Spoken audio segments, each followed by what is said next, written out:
Video ini dibuat untuk teman-teman yang mau jualan online tapi masih bingung, saya harus mulai dari mana ya? Assalamualaikum, selamat datang di channel saya.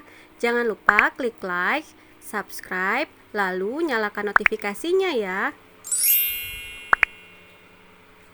Kali ini saya akan sharing beberapa hal yang perlu dilakukan saat akan memulai jualan online.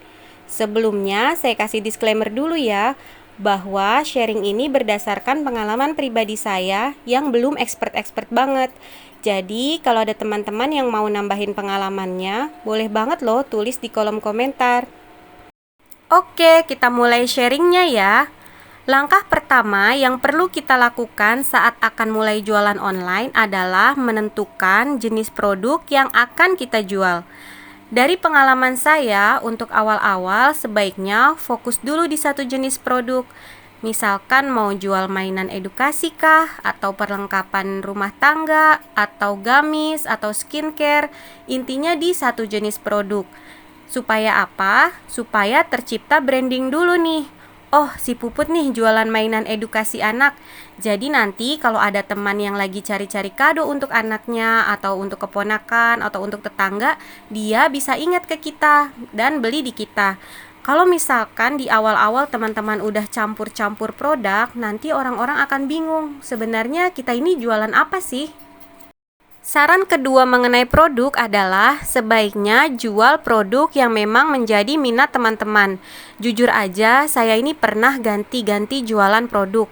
Dari produk baju-baju bayi, mainan edukasi, perlengkapan bayi, kaos kaki muslimah, gamis, sampai saya pernah ikut-ikutan MLM produk kosmetik. Tapi akhirnya saya kembali lagi ke minat awal saya, yaitu di mainan edukasi. Karena saya memang senang sekali untuk sharing manfaat mainan edukasi ini ke teman-teman saya. Gimana dulu saya mengenalkan buku dengan aman ke anak saya melalui buku bantal, gimana saya merasakan mudahnya mengajari anak saya membaca dengan flashcard. Jadi saya tulus gitu jualannya. Benar-benar sharing manfaat yang sudah saya rasakan sendiri. Bukan sekedar saya promosikan produk biar laku, padahal saya sendiri nggak minat dengan produk tersebut. Setelah menentukan produk yang akan kita jual, langkah kedua adalah mencari supplier yang bisa melayani dropship.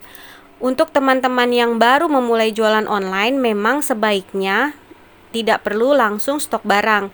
Kita bisa memulainya dengan sistem dropship karena modalnya lebih sedikit. Walaupun nanti misalnya teman-teman jualnya lewat marketplace seperti Shopee, teman-teman hanya perlu mengeluarkan modal sebesar harga produk yang memang sudah dipesan saja. Bagaimana cara mencari suppliernya? Nah, itu tergantung jenis produknya. Jadi kalau misalkan teman-teman mau jual mainan edukasi, teman-teman bisa cari di Instagram atau di Shopee atau di Tokopedia supplier yang memang kira-kira bisa melayani dropship. Itu bisa dihubungi saja, misalkan Kak, melayani dropship nggak ya? Gitu. Kalau misalkan iya, nanti biasanya akan dikasih tuh syarat-syaratnya apa saja kalau kita ingin menjadi dropshippernya si supplier tersebut. Misalkan di sini teman-teman mau jadi resellernya Atsa Baby Shop yang dropship, silahkan langsung saja hubungi Instagram kita, nanti kita akan kasih tahu syarat-syaratnya apa saja untuk jadi reseller dropship. Nah, setelah dapat suppliernya, langkah ketiga adalah tentukan margin keuntungan. Kalau baru mulai jualan, sebaiknya tidak ambil untung yang terlalu tinggi. Anggap saja lagi promosi cari pelanggan dulu nih. Tapi juga jangan sampai teman-teman malah jadi rugi. Apa aja sih yang harus kita perhitungkan supaya tidak rugi? Yang pertama, biaya operasional, seperti biaya untuk packing, biaya untuk antar paket ke ekspedisi, dan lain-lain.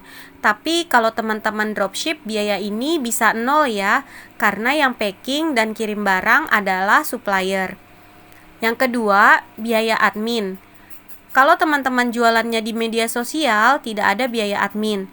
Tapi untuk yang berjualan di marketplace seperti Shopee, ada biaya admin sekitar 0,5% sampai 6% tergantung program yang kita ikuti.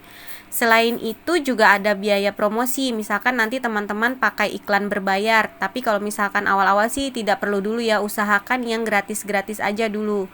Kecuali memang yang biaya admin wajib dari Shopee.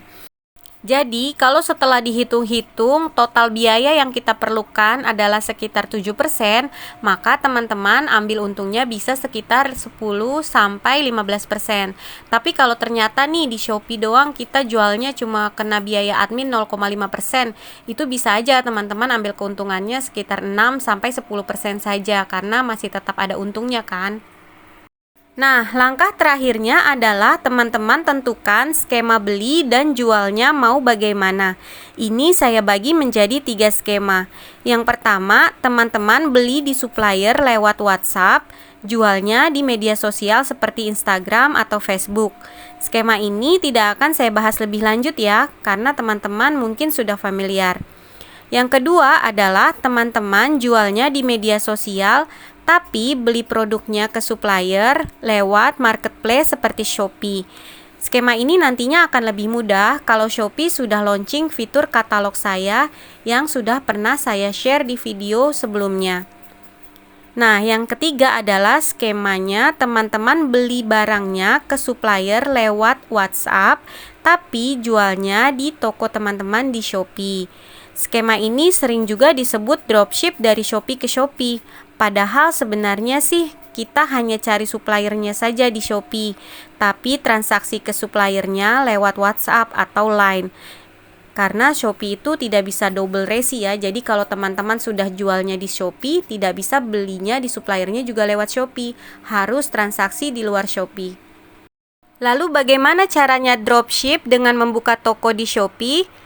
Saya akan share di video berikutnya ya, step by step membuka toko di Shopee sampai teman-teman daftar program gratis ongkirnya Shopee. Jadi jangan lupa di subscribe dan nyalakan tombol notifikasinya supaya teman-teman tahu kalau saya sudah upload video baru. Sekian dulu sharing dari saya, semoga bermanfaat ya. Wassalamualaikum warahmatullahi wabarakatuh.